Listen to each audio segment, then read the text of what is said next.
Welcome to This Explainer. Today, we're unpacking a really simple but honestly pretty profound fable about a father, a son, and a pocket watch.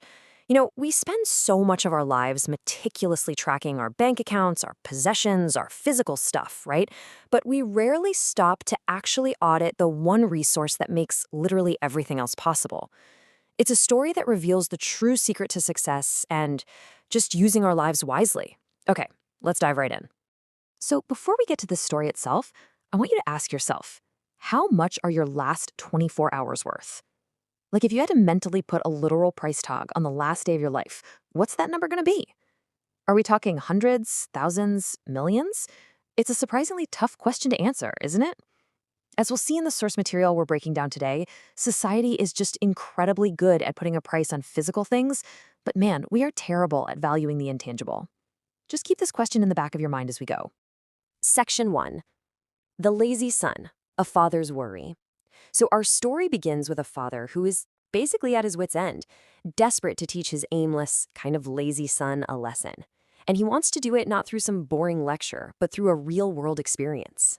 Section 2. The Price of a Watch, the Tangible Value. The father hands his son a specific pocket watch and gives him his very first task. Go out to the market and find out its exact price.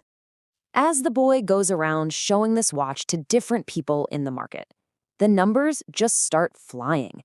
The first villager he walks up to takes a look at the watch and says, well, it's worth 500 rupees. It's a solid number, right? A definitive price tag attached to a physical chunk of metal and glass. But then the boy asks someone else. This second villager inspects the exact same watch and immediately doubles the price, saying it's worth 1,000 rupees. The exact same object, but suddenly the perceived value has just drastically shifted based entirely on the opinion of whoever's looking at it. And then, just to make things even more confusing, a third person offers 800 rupees. So the pacing of these offers is completely erratic. 500, then 1,000, then 800. The boy is basically learning his very first lesson about the physical world here. The value of material things fluctuates wildly. So the boy returns home and tells his dad, "Father, everyone told me a completely different price for the watch. Some said 500, some 800, some 1,000. Literally, no one agreed." And the father? He just smiles and calmly tells his son to put the watch back in the cupboard. He completely proved his point that a physical object has a varying, debatable value depending on who you ask. But as you might guess, this was only step 1 of the father's master plan. Section 3. The Price of Time, the Intangible Asset. The very next day, the father's instructions shift from the physical world right over to the philosophical one. He gives the boy this brilliant new instruction.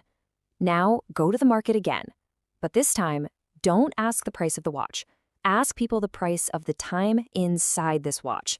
Naturally, the boy is super confused. He has absolutely no idea what his dad really means, but being obedient, he takes the watch and heads back into the busy market to ask this incredibly abstract, honestly weird question.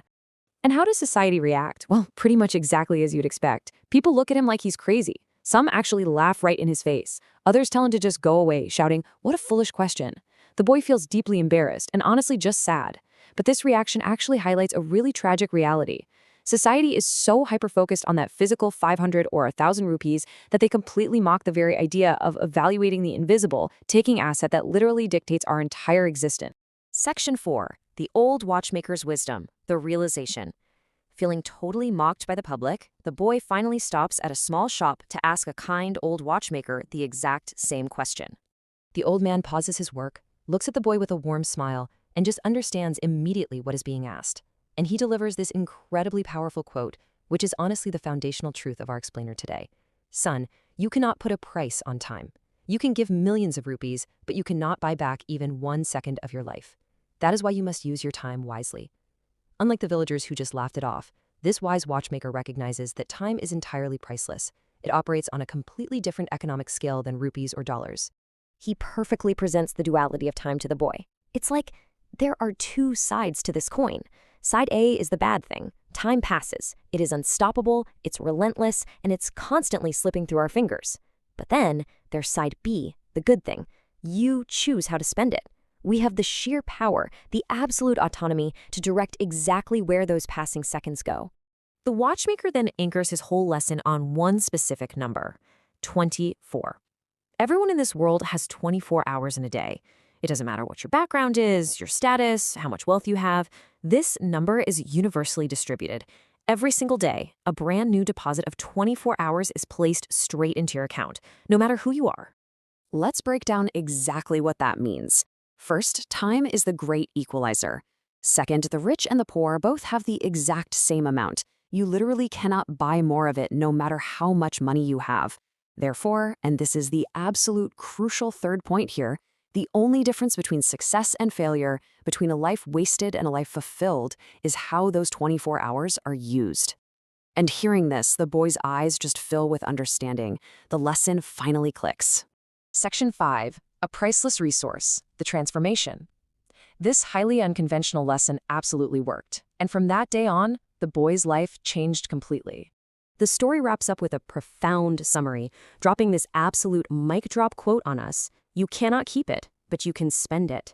And wow, that perfectly states the fundamental truth about our time, doesn't it? You can't hoard today's hours in a vault somewhere to use tomorrow. You are forced to spend them. The only question is, what are you purchasing with them?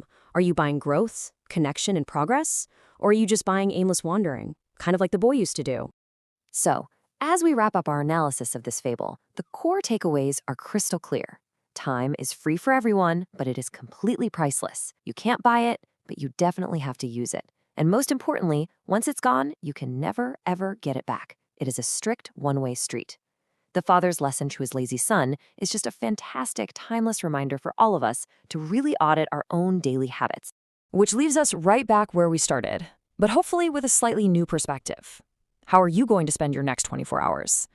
You're going to be handed the exact same 24 hours as everyone else tomorrow. The clock is going to tick no matter what you do. Now, the bad thing is that it passes. But the great thing?